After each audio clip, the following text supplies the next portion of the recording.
सभी का शुक्रिया अदा करना चाहती हूँ। मेरे सभी बुजुर्ग भाई, मेरी माएँ बहनें बड़ी तादाद में जो यहाँ पर मौजूद है, कि आप लोग यहाँ पर हमें सुनने के लिए आए, मुसव्विर साहब का समर्थन करने के लिए आए। और हमारे बीच में सबसे पहले मैं बता देती हूँ कि सलमान खुर्शीद साहब को भी आना था हेलीकॉप्टर से, लेकिन उनकी परमिशन कैंसिल हो गई, तो हमें जरूरी लगा आपके बीच आना, चाहे हेलीकॉप्टर से हो, गाड़ी से हो, अपने लोगों के बीच आना जरूरी था, तो हम आपके बीच पहुंचे हैं। साथ ही आपके जो मंच पर हमारे बीच में मौजूद है प्रोफेसर मुसव्विर आलम साहब, कांग्रेस महागठबंधन के यहाँ पर प्रत्याशी, हमारे बीच में रफीक खान साहब जो राजस्थान से चलकर यहाँ पे बिहार के लोगों में लगातार मेहनत कर रहे हैं, तमजीद अहमद साहब, इमाम अली चिंटू जी, एमडी चौकदार साहब, पिंटू चौधरी जी, जय प्रकाश गिरी जी, इमरान आलम साहब, डॉक्टर जावेद साहब जो आपके एमपी हैं, उनके बेटे जरीफ भाई, और जितने भी जिम्मेदार लोग यहाँ पर मौजूद हैं, सब आपके लिए आए हैं। सभी का मैं शुक्रिया अदा करना चाहती हूँ। और आज जिस मकसद के लिए हम आपके बीच में आए हैं वो बहुत ही जरूरी मकसद है, क्योंकि ये चुनाव सिर्फ बिहार का चुनाव नहीं है, ये इस देश की मुस्तकबिल का, इस देश की तकदीर को तय करने वाला चुनाव है। पूरे देश की नजर बिहार के लोगों पर टिकी हुई है कि बिहार के हमारे भाई, हमारे बुजुर्ग क्या फैसला लेते हैं। मैं उत्तर प्रदेश से आती हूँ और आपके बीच में सिर्फ एक पैगाम लेकर आई हूँ कि जो हालात हमारे उत्तर प्रदेश में भाजपा की सरकार ने बना रखे हैं, वो हालात आप यहाँ मत बनने दीजिए। हमारे वहां इतनी नफरत बोली है उन्होंने कि भाई को भाई से लड़ा रखा है, कोई काम उन्होंने विकास का नहीं किया है। ये जो गंगा जमुनी तहजीब है हमारे हिंदुस्तान की, सिवाय इसको तोड़ने के उन्होंने और कोई काम नहीं किया। जो कोई उनके खिलाफ जबान खोलता है उस पर वो झूठे मुकदमे लगा देते हैं, बुलडोजर से उनके मकानों को तोड़ा जाता है, रोजगार छीना जाता है। मैं आपको ये बताना चाहती हूँ कि अभी बिहार के लोगों ने पूरी तरीके से भाजपा का राज नहीं देखा, और मैं ये चाहती हूँ कि आप देखें भी ना। इस बार जो चुनाव हो रहा है उसके बाद ये नीतीश जी को मुख्यमंत्री नहीं बनाएंगे। इनका इरादा है कि ये उनके चेहरे पर चुनाव लड़कर खुद अपना मुख्यमंत्री बनाए, और अगर ऐसा हुआ तो ये जो आपका प्यार है जो यहाँ देखने को मिल रहा है, जो भाईचारा हिंदू मुस्लिम गंगा जमुनी तहजीब का, ये उसे तोड़ने का काम करेंगे। तो मैं आप लोगों को आगाह करने आई हूँ, आपसे गुजारिश करने आई हूँ कि आप ऐसा बिल्कुल मत होने दीजिए, क्योंकि जब जरूरत पड़ती है, जब संकट का समय आता है, तो सबसे पहले पड़ोस आपका काम आता है, चाहे वो हिंदू हो या मुसलमान हो। जब कोरोना आया, याद कीजिए मेरे क्षेत्र में सिर्फ 30% मुसलमान हैं, फिर भी मुझे वहां से सबने प्यार दिया, आशीर्वाद दिया, क्योंकि हमारा देश एक दूसरे से धर्म के आधार पर नहीं जुड़ा, हिंदुस्तानियत के आधार पर हम एक दूसरे से जुड़े हैं। जो लोग हमें बांटने की कोशिश करते हैं, हमें तोड़ने की कोशिश करते हैं, हमें नफरत फैलाने की कोशिश करते हैं, उन्हें अगर जवाब दिया जा सकता है तो सिर्फ मोहब्बत के जरिए। आपके पास दो गठबंधन है, एक सभी सेक्युलर पार्टियों का जिसमें कांग्रेस, राजद, सीपीआई, सीपीआईएम, हमारी समाजवादी पार्टी सभी शामिल हैं, और दूसरा भाजपा का नफरत वाला गठबंधन। फैसला आप लोगों को लेना है कि आपको कौन सा गठबंधन चुनना है। जो फैसला आप लेंगे वो पूरे देश में चलेगा, वो पूरे देश की दिशा और दशा बनाएगा। आप यहाँ पर बटन दबाएंगे और भाजपा की जड़ें ऊपर तक हिलेंगी। तो इसलिए आप पर बहुत बड़ी जिम्मेदारी है कि आप लोग सही फैसला लें। हम सब आपकी तरफ आस और उम्मीद से देख रहे हैं कि मेरे बिहार के सभी बड़े भाई बहन, हमारे बुजुर्ग सही फैसला लेंगे। आपके यहाँ पर जो समस्या है बाढ़ की, वो हमारे यहाँ पर भी है। इस समस्या का, बाढ़ग्रस्त क्षेत्र की जो भी समस्या है, अगर उसका समाधान किसी तरीके से हो सकता है तो सिर्फ सरकार के जरिए से हो सकता है। तो इसीलिए जरूरी है हमें कि हम अपनी सरकार बनाएं। बीच में कुछ ऐसे भी लोग हैं हमारे जो लड़ रहे हैं, अपने ही लोग हैं, लेकिन वो सरकार नहीं बना रहे। और जब तक आप सरकार नहीं बनाएंगे तब तक आपके हालात नहीं बदल पाएंगे। इसलिए एक आधा प्रत्याशी अगर जीत भी जाता है तो वो उस तरीके से आपके काम नहीं आ पाएगा जैसे सरकार में आपका नुमाइंदा आपके काम आएगा। तो इसलिए इन सब बातों को देखिए, मजहब की बात अपनी होती है, अपनी पर्सनल मजहब की बात होती है।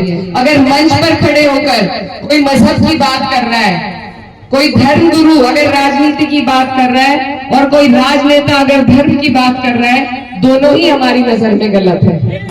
क्योंकि समस्याएं चाहे हिंदू हो मुसलमान हो, समस्या सबकी एक जैसी होती है। सभी की रोटी कपड़ा मकान बिजली पानी स्कूल हॉस्पिटल, ये समस्या हिंदू भाइयों की भी है मुसलमानों की भी है। इन पर से हमारा ध्यान हटाने के लिए हमें आपस में लड़ाया जाता है।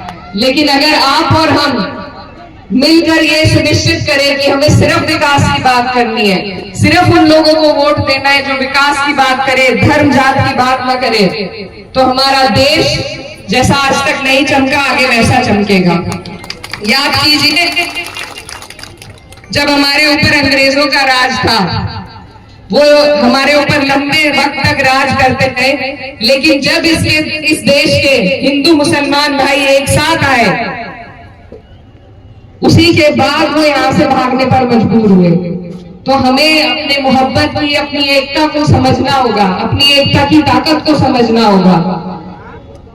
तभी हम इन नेताओं को भी मजबूर कर पाएंगे कि वो हमारे लिए काम करें, रोजगार दें, हमारे बच्चों के मुस्तकबिल के लिए काम करें। नहीं तो ये इसी तरह आपस में आपको हमें लड़ाकर खुद कुछ नहीं करेंगे। आप पूरे देश का हाल देख रहे हैं, जहां भाजपा दिक्कत में आती है वहां हिंदू मुस्लिम चला देती है। तो इनके इस षड्यंत्र को अगर कोई तोड़ सकता है, वो आप लोग बिहार की जनता तोड़ सकती है, ऐसा मेरा मानना है। क्योंकि जब जब इस देश में क्रांति हुई है, उस क्रांति की शुरुआत इसी सरजमीन से हुई है। तो मेरे भाइयों, आप लोगों पर बहुत बड़ी जिम्मेदारी है कि आप हमें सही दिशा दिखाए। आपके यहाँ से प्रत्याशी प्रोफेसर मुजफ्फर आलम साहब यहाँ पर शिक्षा के क्षेत्र में बहुत काम कर चुके हैं। इन्होंने डिग्री कॉलेज बनवाया, कस्तूरबा गांधी कॉलेज स्कूल बनवाया। जब इनकी सरकार कांग्रेस की रही तो इन्होंने बहुत काम किए। आज भी नेक नियत रास्ता आसान, तो आप लोग इनकी नियत पर ध्यान देकर इनकी मदद कीजिए। महागठबंधन इंडिया महागठबंधन को यहाँ से जिताइए और अपनी सरकार बनाइए। तब मुझे उम्मीद है कि हर समाज, हर जात, हर मजहब के लोगों की तरक्की होगी। बिहार के जो हमारे भाई रोजगार की तलाश में बाहर जाते हैं, उन्हें बाहर जाना नहीं पड़ेगा। मैं बहुत दूर से आपके बीच आई हूँ और बस आपको आगाह करने के लिए, आपसे गुजारिश करने के लिए कि अपने यहाँ पे आप भाजपा को मत जीतने दीजिए। हम सब आपकी तरफ एक आस भरी निगाह से देख रहे हैं। अगर यहाँ भाजपा जीती तो बहुत मुश्किल हो जाएगी। हम उत्तर प्रदेश में एक एक दिन गिन रहे हैं कि कब हमारा चुनाव आएगा और कब हम इन्हें अपने ऊपर से हटाएं।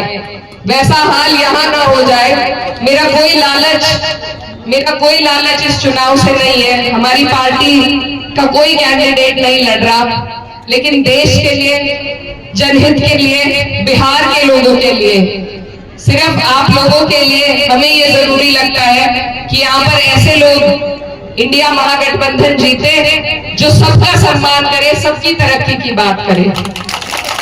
एक तरफा किसी एक वर्ग की बात करके कभी किसी का फायदा नहीं हो सकता। आप ये देखिए, जब वक्फ का बिल आया था तो सिर्फ 24 मुस्लिम एमपी थे। बाकी जो 208 सांसद थे जिन्होंने वक्फ के खिलाफ वोट दिया था, वो सब हमारे हिंदू भाई थे। तो हम इस प्यार को हमें बनाना है और बढ़ाना है। जो ताकत इस प्यार को तोड़ने का काम कर रही है, उन्हें मुंह तोड़ जवाब एक ही है कि यहाँ से आप अपने प्रत्याशी को पंजे छाप का निशान है, पंजे छाप पे बटन दबाकर इन्हें यहाँ से जिताने का काम कीजिए। आपकी सरकार बनेगी तो आपके लिए सारी सुविधाएं यहीं पर आपको उपलब्ध होंगी। मैं बस इतनी बात पैगाम आपके बीच लेकर आई थी और एक आपसे वोट की गुजारिश के साथ साथ एक उम्मीद लेने आई थी कि बिहार के लोग जब भाजपा को हराएंगे, अगले साल जब हमारे उत्तर प्रदेश में चुनाव होगा तो हम आपकी मिसाल लेकर वहां भी भाजपा को हराने का काम करेंगे। तो बताइए, हराएंगे या नहीं हराएंगे? जिताएंगे प्रोफेसर साहब को, पक्का वादा है? कर लूं मैं इनसे वादा? देखिए, गिराइएगा मत बात को, हमारे यहाँ बहन बेटी की बात नहीं गिराई जाती। तो आने वाली 11 तारीख है, महागठबंधन को जिताना है और पंजे का निशान है। प्रोफेसर मुसीबुर आलम यहाँ से आपके प्रत्याशी है। और जाते जाते हमारे एक भाई है मुबारक हुसैन जी, उन्होंने कुछ मुझसे कहा था, मैं आपके बीच में कहना चाहती हूँ कि ये दाग दाग उजाला, ये शब गजीदा शहर, वो इंतजार था जिसका, ये वो शहर तो नहीं, लेकिन वो शहर जरूर आएगी जब बिहार में इंडिया ब्लॉक की सरकार बनेगी इंशाल्लाह।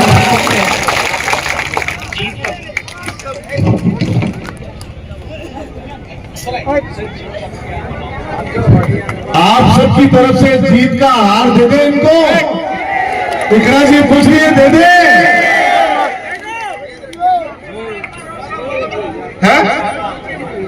जीत के, ये कह रहे हैं जीत के बाद आपको फिर आना पड़ेगा।